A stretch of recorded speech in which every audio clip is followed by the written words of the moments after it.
Welcome, everyone. So why are we talking about the digital world in a summit that's about drugs, alcohol, and mental health? Because a lot of the things in the digital space sometimes very literally impact mental health, our physiology, and our well-being the same way that drugs and alcohol do.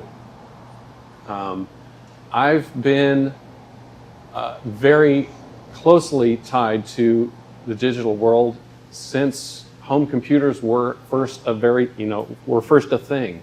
I was coding my own programs and developing crude video games when I was 12 years old. My career path has kept me sort of on that digital track. I'm very intimately aware of how computers function, both in terms of hardware and software. I pay attention to what's happening in the industry, which gives me some insight that maybe some people don't have when it comes to how these things function, and so forth. So that's where I'm coming from. And then Dr. Galliano is coming from the clinical side, and she can let her introduce herself. Can you guys hear me okay? Mm-hmm. Yes. All right, yeah, so I am a family physician. Is there a little bit of feedback, or is that just me? No, we hear you clearly. Because I'm using two devices. Okay, great. And so I'm a family physician, and I do full spectrum care. Oh. This is Safi. Okay. So I take care of patients across the full age spectrum, and that includes taking care of prenatal patients, helping patients through the early life development, and also taking care of parents while they're taking care of those newborn children, all the way through adulthood when they may be affected by some of these substance use disorders, and through to death. And I have intimate exposure to people as they're trying to address some of the effects of the exposures that we're going to be talking about today. Okay, thank you. So what we're going to be talking about specifically today, although there's a lot we could cover, in general, computer technology, digital technology has a lot of, we know the positives of it. It creates, it facilitates a lot of efficiency in our lives if used correctly. It gives us access to information on a scale that the world has never seen before. Mm-hmm. But by the same token, all of those things have a flip side that's very, very dark, and that we're having to contend with now. So, but what we're going to confine the discussion to today primarily are three things. The first of those things is video games.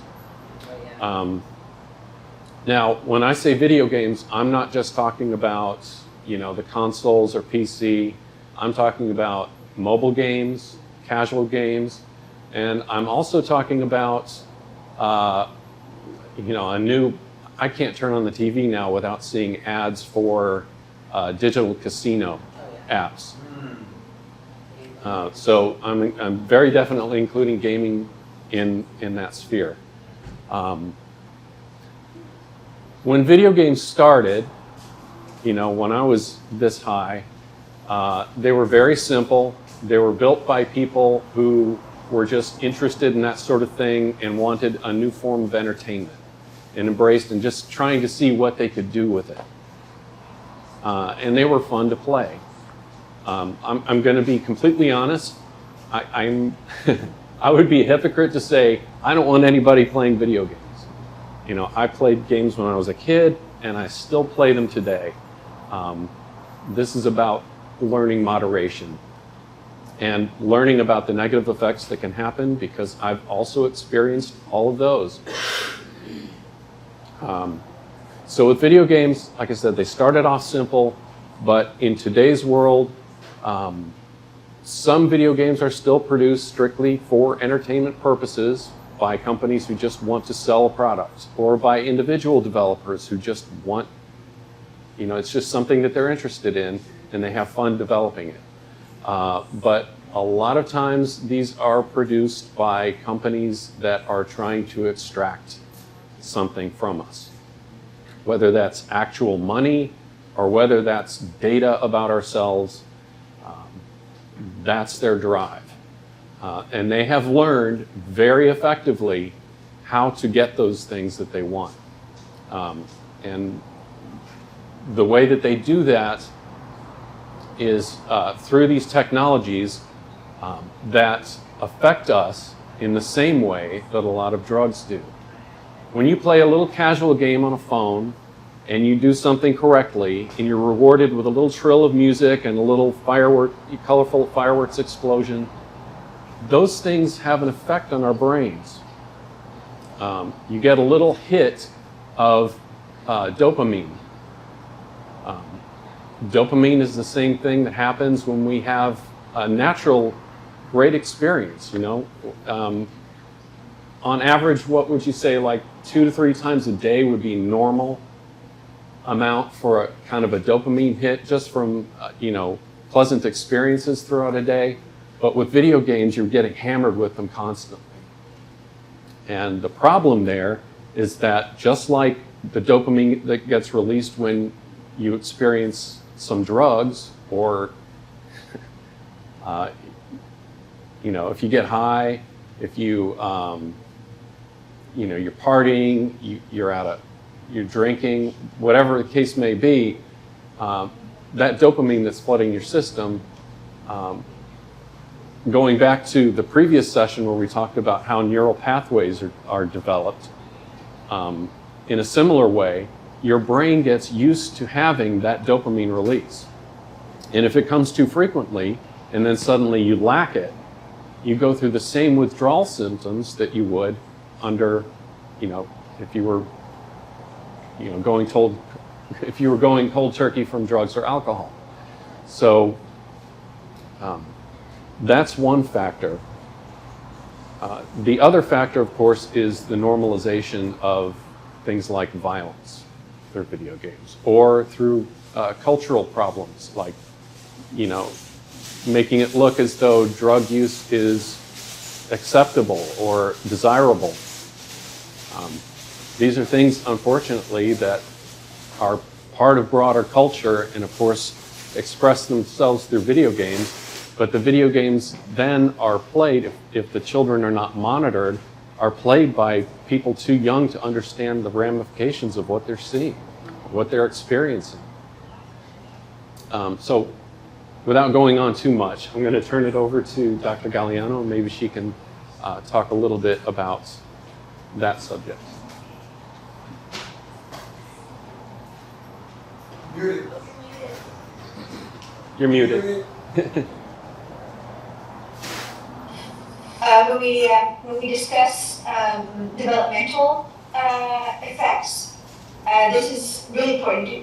Generally, when I think about video games, you know, I think about different demographics. Like, are there, you know, the young population less than 5 and the kinds of exposures they have, versus those teenagers who you know, are spending a whole lot of time only on video games and not really focusing on their studies and such. But linking that back to, you know, the developing neural networks, when I am seeing parents of young children, even newborns, I'm talking to them about how important it is for there to be conversations give and take conversations where, your baby, if your baby cries, you actually need to respond to the baby, certainly by picking them up, potentially addressing any of their needs, but actually talking to them is where the development of the neural networks for communication are really established, right? So we have actually seen, and it got worse during the pandemic, we have seen children who spend so much time on screens, and some of that on games, right, and some of them on other types of media, that Stephen says something. We actually saw children who were not developing language skills. They were literally not able to speak because they weren't having the give and take conversations. So when these, and then you think about it also as teenagers, their worlds are only in a digital space. They're not actually learning how to navigate the world. And just being able to come up with your own questions, or being able to express your emotions and how they're affecting you, right? So in one sense, there's the overload of positive stimulation from the dopamine releases that are occurring with each of those wins, or each of those rewards. But that's the only part that's really developing. The other parts where you are, or where the child is needing to learn how to even ask a question or to express their needs, that part of the brain doesn't develop. So that's where I become concerned, right? So yes, it is potentially okay for children to play video games for a short period of time, but it should certainly not monopolize their brain activity. It's also worth mentioning too that there are a lot of problems in the video game world of toxic communities. That's kind of a whole other subject, but that can have huge impacts, especially on younger people, adolescents especially. So that's definitely worth investigating and looking into. But the second thing we're going to talk about is social media. How many people right now have a social media account? Almost everybody does. Well, first it's important to understand what social media is and what it's not. Most of the social media that everybody says they have an account on is probably not social media anymore. Oh, wow. Facebook is not social media. Instagram is not social media. You're able to connect with people. You're able to, Mark Zuckerberg has said as much. He said social media is dead. So what defines social media? Social media is just a way in the digital world to interface with other communities that are not physically present. Okay. So it's a networking thing. It's being able to share, what we know what it was. We know what it is. It's what was around not when Facebook was created, because that was problematic as well. But what it first launched as, what Instagram first launched as, they were apps to connect people, to let them share. But very quickly, corporations found that the corporations behind these products found that they couldn't monetize them that way. They were losing money. So they had to do something to create money for their own platforms that they were backing. So what you get is this creep in of ads first, is usually the first tier. So you get ads that start popping up. And then you have data extraction. So they're pulling your data, every bit that they can get, in order to figure out how to either sell that data to someone who wants it, or use it to exploit ad revenue by figuring out exactly what you're doing at all times and what's going to appeal to you the most, and things like that. You've also got disinformation and misinformation streams that are have been weaponized using these platforms to sway public opinion or private opinion in some cases, and to radicalize people, frankly.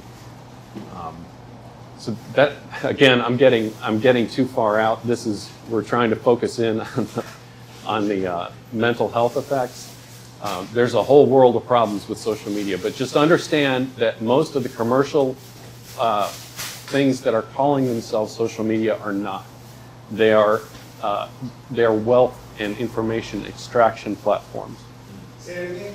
That's part of it. Wealth and information extraction platforms. Okay, I know you don't want to go far off. Can you explain a little more of that? Yeah. So, what does Facebook do with? I'm just using them as an example, but all of the major platforms do it. What do they do with the hordes of information that they're sucking off your device? Yeah. They're cataloging. Cataloging it. They use it specifically, like I said, to give to advertisers so that they can target advertise to the person that's using that app at that time. And also it's, being sold off to whoever they want. You don't even know who your information is going to. They're using it to train AI systems, which we'll get into later. All of this is being done. Just bear in mind, this is an axiom that's very, very true these days. If it's free, we think of social media platforms as free. You are the product. They're not free. You are the product. Exactly. You are their commodity. Your data is their commodity. So it's very important to bear that in mind. Maybe it's not a conversation to have. I would love to have you come back and have a more thorough conversation about how do we still leverage it without it being, so it's been weaponized against us. How do we mitigate the weaponization against us and still be able to actually function Yes. within the modern world for business, Yeah. social impact work? We can have a One, conversation. just real quickly, Okay. one thing that you can do, and I'm not saying it's easy, it's not, it's difficult, but seek out alternatives to those commercial products. There are federated versions of things like Instagram that you can go to that are not owned by a mega corporation, that are actually, anybody can pop up a server and start circulating content. And there's no algorithm driving what you're seeing when you're on your account.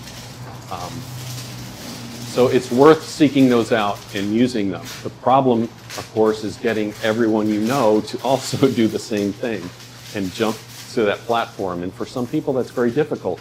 By design, it's difficult to get out of these, it's difficult to get away from these platforms because they've sucked people in from the beginning, made it very easy for them to get started, and then gradually made the experience worse and worse and worse. But still, people have this huge amount of their own personal data and images and whatnot invested in this platform, and it's very hard to break away and go do something else.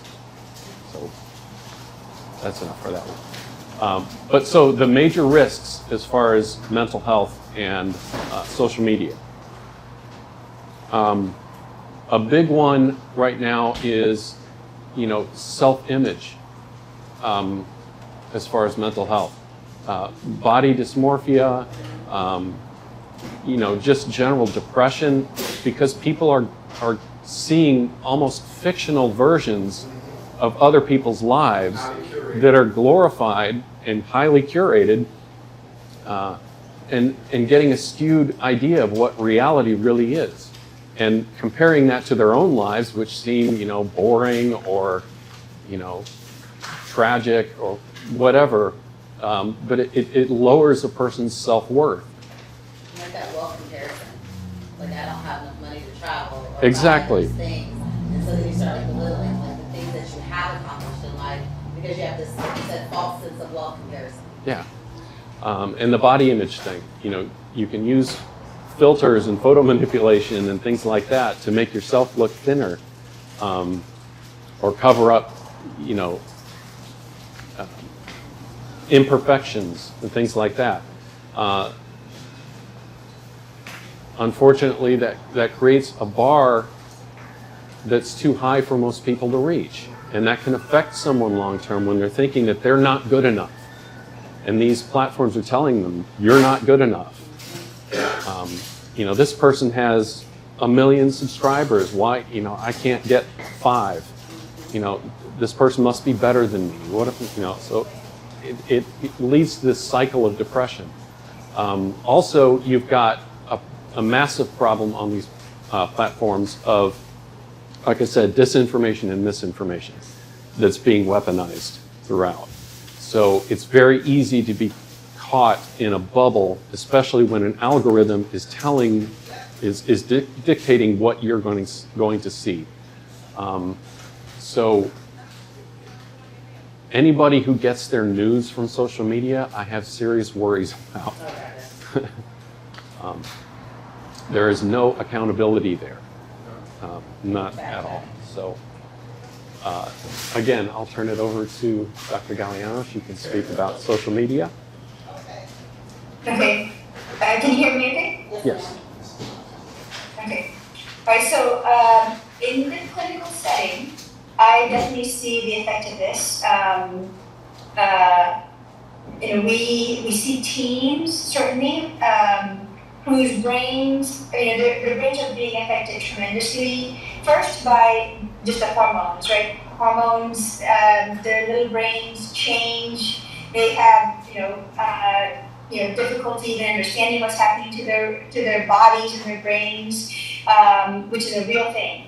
But then if you add on exposure to these things that Kevin is discussing, that really, really affects their self-worth, their understanding of where they belong in this world, and it has resulted in an increase in suicidal ideation, suicide attempts, and successful suicide behavior. So in deaths, literal deaths. And I see both the children who are dealing with the negative self-worth, which can snowball, especially if they haven't developed the skills to communicate their emotional state, or to be able to seek out the help that they need because of prior exposures that we were talking about before. And I'm even seeing adults, especially women, mostly women, I'll say, in my clinic, and maybe that's because of my particular demographic. But people who are willing to undergo these extensive surgeries to alter their bodies to fit a certain physiognomy that is, a certain physique that is being purported as being, the desirable look for a female body. And I counsel them about a few things. One of them is that there are really, they're very high risk surgeries, and yet, in time after time, they are still willing to go and get the surgeries done. Despite the fact that even those norms, even within social media, have been starting to change. Brazilian butt lifts have been a huge thing over the past few decades. And I honestly feel that their social media exposure is part of the reason that they're even willing to do that.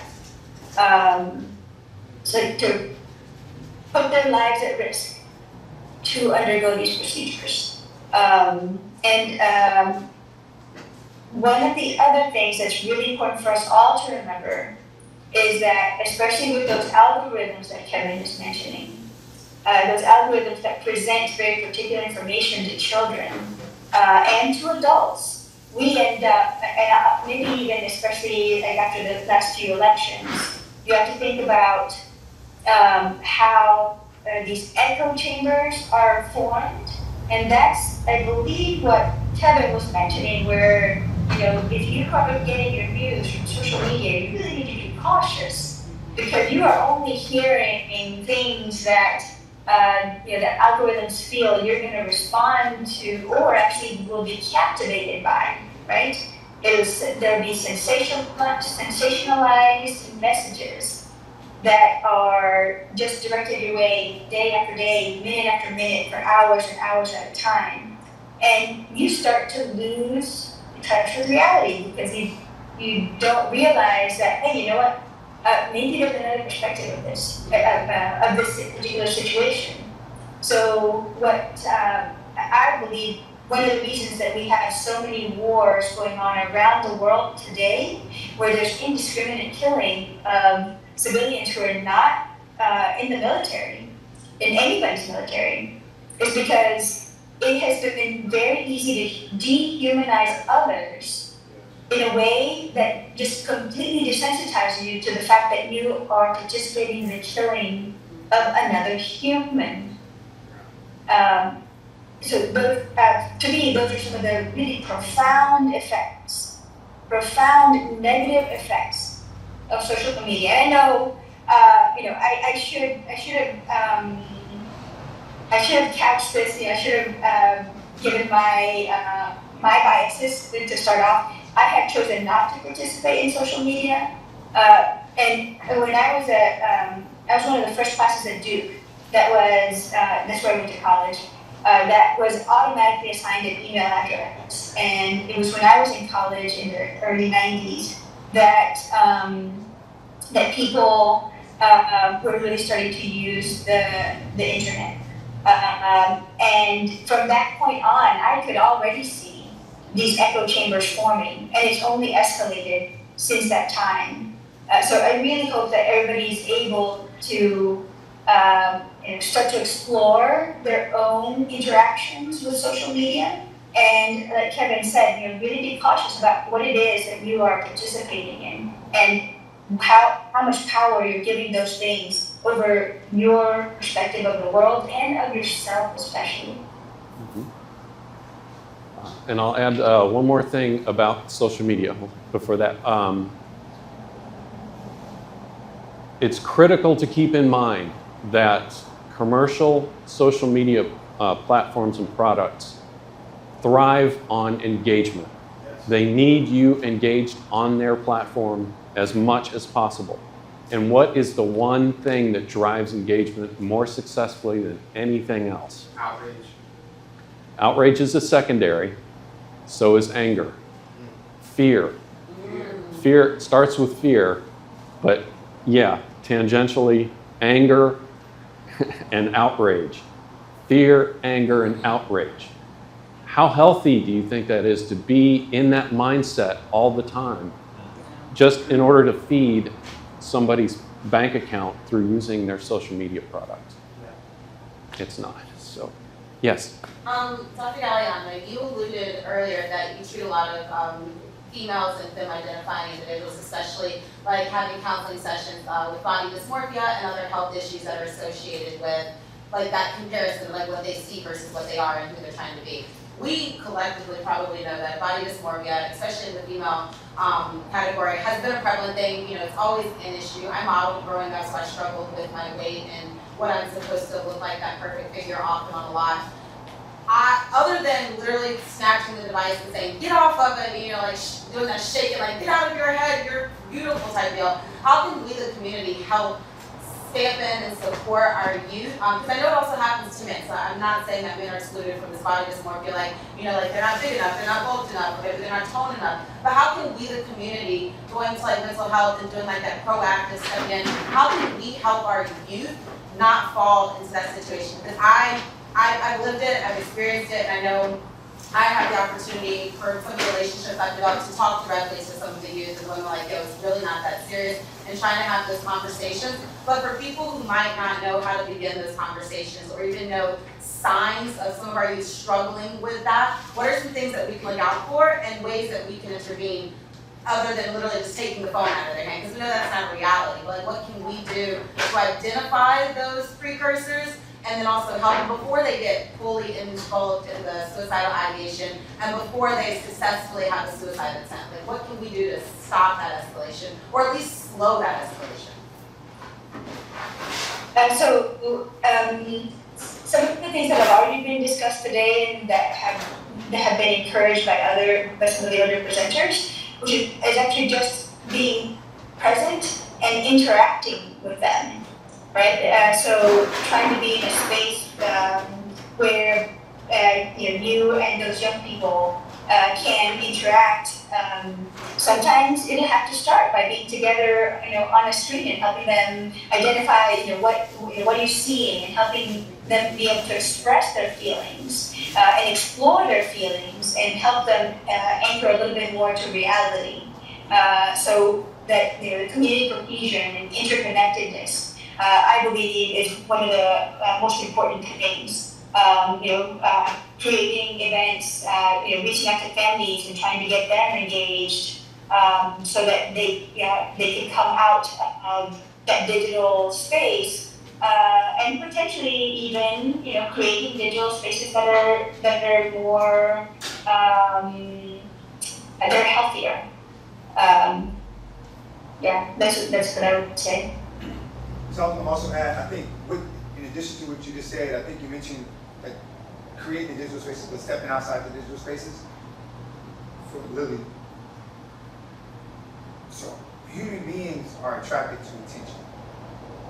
One of the things that the news do, right, is to be seen, to be recognized, right, to be valued, right? Which is one of the reasons why that particular concern is being exploited, about how I look, right, and how people see me and whether or not they think I'm beautiful or not.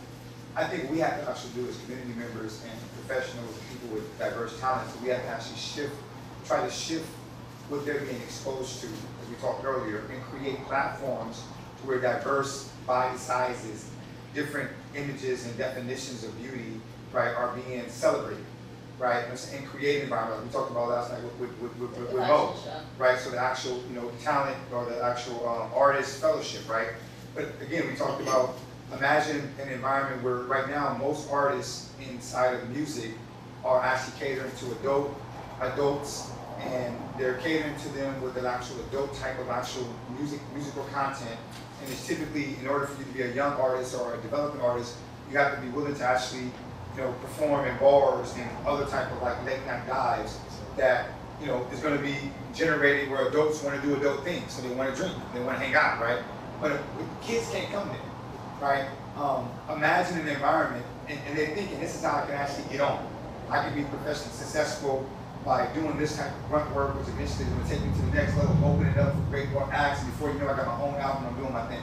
That's a legitimate pathway for them in the actual profession of music, but it's part of the culture. And we imagined last night, and I'm mentioning our conversation for everybody else, we get this idea of like cultural alchemy that we were talking about, right? How to shift the culture. Imagine, right, that young people that wants to be artists begin to realize that, wow, if I had a venue, a nice venue, outdoor, indoor venue, where I can host regular, right, concerts with artists that can go, like, like Mo last night had a 40 song like portfolio last night that he went through, not one cuss word, not one demeaning message for women, right, not one use of the N-word, not nothing negative, right, no senseless violence or anything, right? But also a lot of intentional calling out structural issues, highlighting things that the system, the community, the elected officials refuse to talk about. Like, he was intentionally talking about things that he's witnessed and seen, he's even been through himself. But equally talking about love, equally talking about self-reflection, equally talking about multiple different things that different people will actually find an attraction to. My point, imagine an environment where kids are able to run around, families are able to come, and what happens is, I mentioned it this way, but it becomes also a pathway to success in that field because these are also consumers. Yeah. The music industry is focused on, I need to go to these places because these people in these bars, right, they're buying my music. And these are the people that's going to actually help me be successful. If they see that there's a whole new genre, actually more diversified potential clientele base, right, then these artists is pushing clean music, right, empowering music, can come, share their, sell their merchandise, right, and have an actual communal environment, that becomes a whole new pathway. It's the same thing for fashion. It's the same thing for modeling. It's the same thing for theater, right? If we are uplifting and showing that, no, that's not the only definition of beauty, right? These things are beautiful, right? Natural is beautiful as much as somebody wants to put on other things like makeup. This is equally as beautiful, if not more beautiful, it's more safer for you. Not to compete with, but to simply say, let's give them that sense. And then guess what happens? And I'm gonna close with this. When people are coming and celebrating them, and they are excited to see them in their natural state, however they be, that and that alone is going to be the most sustainable information that they receive that says it's okay to be me. If they don't have that environment, right, no matter what conversations you have with them from day to day, going back to exposure, they're being exposed to a world that's telling them, I ain't really feeling you looking like that. I need you to look like this. You want my attention? Women need to look at people. Oh, he's looking at her. That's what he likes. Same thing, females, right? Men. Oh, she likes that. She likes the guy that's dressed that way or position.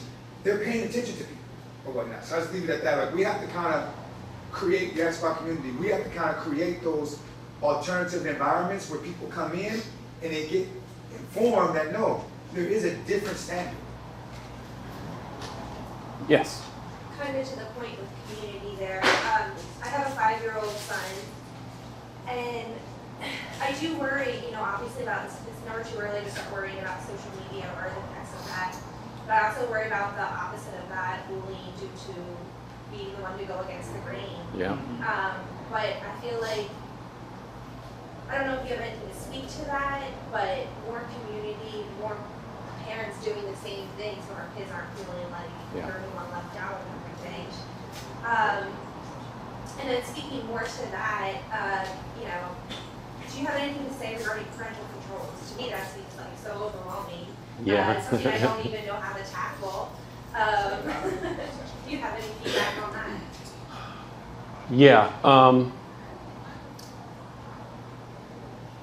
So I'll start off by saying that I think on average, I think a study said something like the average person in this country spends about 6 hours a day on a screen, looking at a screen. What do you think the strongest predictor of a child's screen time is? The parent's screen time. So a lot of it is just modeling behavior. I'm not going to sit here and tell you don't use social media, don't play video games, don't engage with AI. We still have yet to get to that subject, but all three of those things can be used responsibly and, moderated. I've got a child of my own. He's now 22 and lives halfway across the country. I'd like to say that, I kept him off.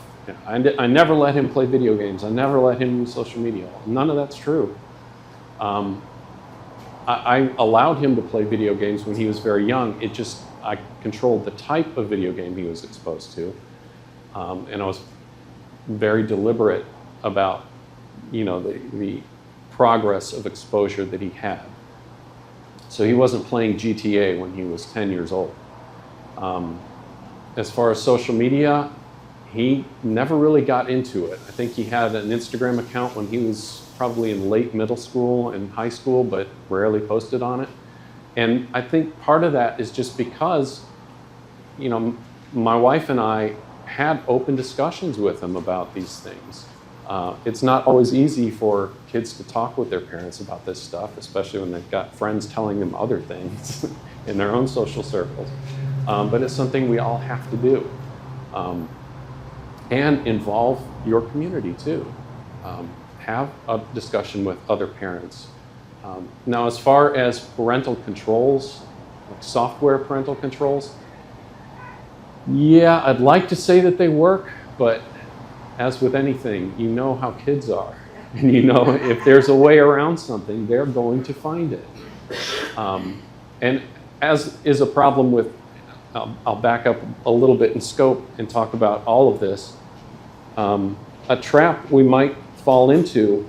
I agree definitely that kids are brilliant. Yeah? You know, they demonstrate that time and time again. They're very smart and capable, but they lack experience and they lack wisdom. So yeah, you could say that they're more savvy with the information technologies that we have today. They're more savvy about what to believe or not to believe on social media. We can say that, but the problem is a lot of the people doing the negative things with social media, from producing it, not just content, but actually producing the platforms, those are young people too.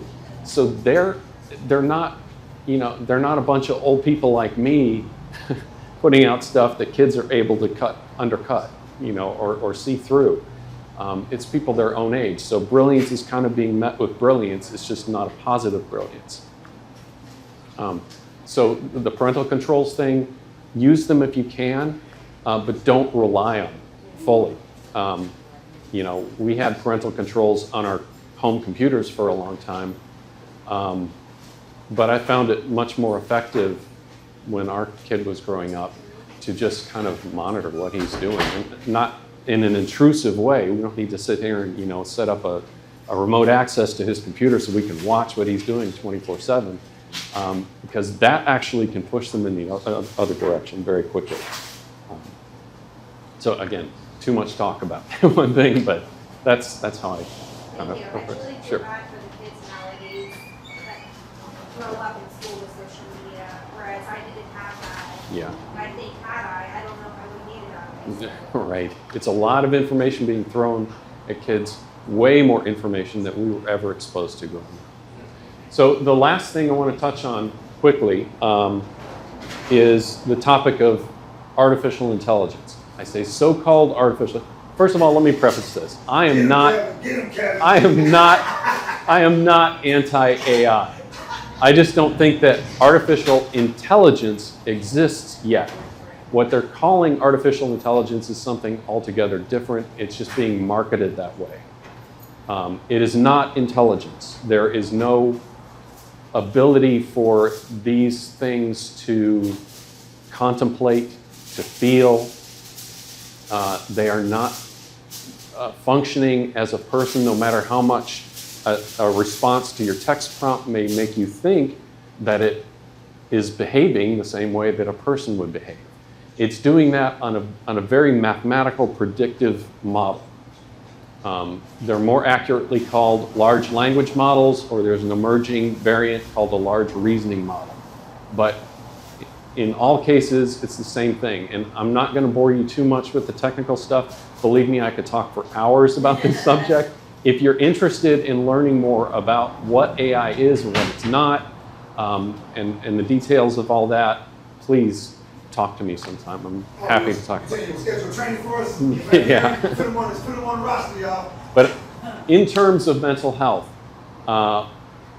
one thing that's easy to do with this emerging technology is to, like I said, assume that it's capable of being a substitute for an actual human being, or assuming that it is in fact intelligence. That falls into a sort of thinking that we call magical thinking. Whenever a technology is sufficiently advanced, it's indistinguishable from magic. That's a quote by Isaac Asimov. So if we make that mistake and think that it's human, then we might stop. The risk is that we might stop, we might stop developing relationships with actual humans and instead fall into reliance on, an artificial intelligence of some kind. A huge problem. Lost my train of thought. I was going somewhere with that.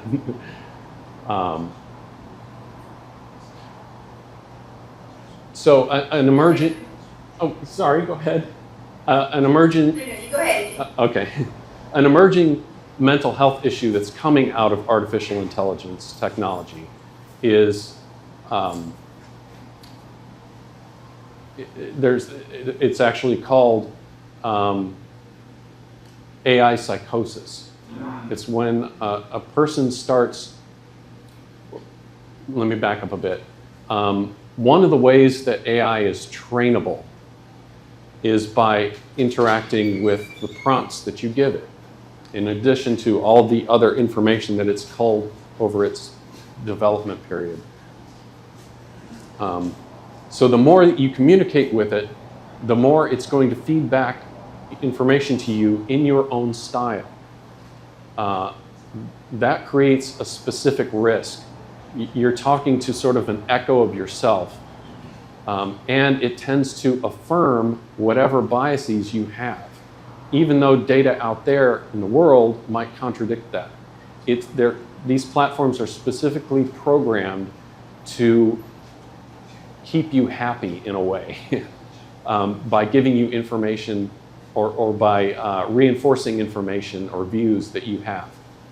So people can get stuck in these feedback loops and develop, frankly, really toxic ways of thinking about certain subjects.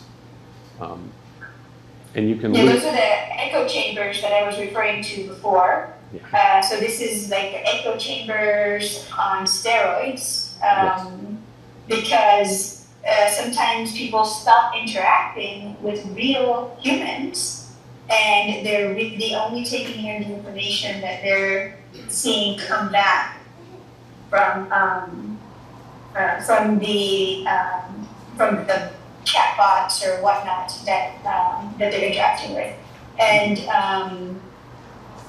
you do have to be very, very cautious, right, about what you're taking in and how you're able to process. But there are lots and lots of examples. There are articles in the New York Times.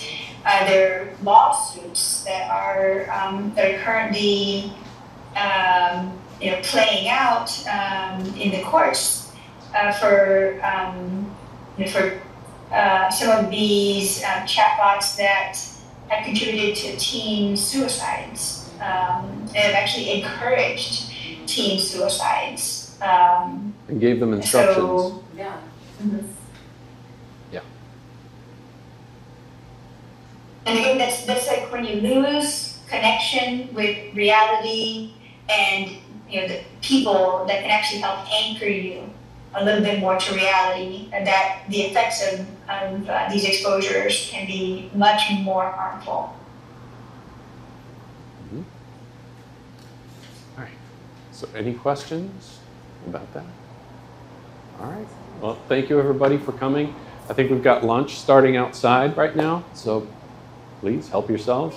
And thank you guys. Thank you, Dr. Galliano. Thank you, Dr. Galliano.